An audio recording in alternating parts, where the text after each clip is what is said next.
ছেড়ে দেয়া লাভ দিয়া নৌকা তুলছে।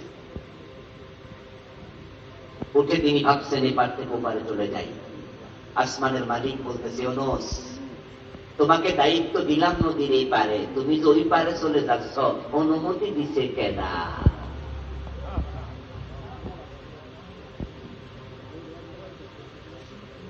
আচ্ছা, আপনাদের এলাকায় প্রাইমারি স্কুল আছে? আচ্ছা, এখানে তো মাদ্রাসাই অলরেডি আছে, আলেম মাদ্রাসার সামনে ওয়াজ করতেছি। যদি এখানে আপনাদের মাদ্রাসার বর্তমান যিনি এডক কমিটি চলছে শুনলাম, সভাপতি হল টিউনূস স্যার। আচ্ছা, টিউনূস স্যার যদি আগামীকাল রবিবার তো মাদ্রাসা খোলা, উনি দুপুরবেলা আইসা দেখে প্রিন্সিপাল সাহেব মাদ্রাসায় নাই, তাহলে প্রিন্সিপাল সাহেব কোথায়? এই প্রশ্ন করার অধিকার টিউনূস স্যারের আছে না নাই? কারণ টিউনূস স্যার জানেন যে প্রিন্সিপাল সাহেব মাদ্রাসার অফিস আওয়ার সকাল 10টা থেকে বিকাল 4টা পর্যন্ত, এই টাইমে তিনি মাদ্রাসায় থাকবেন, এটাই তার দায়িত্ব। উনি যদি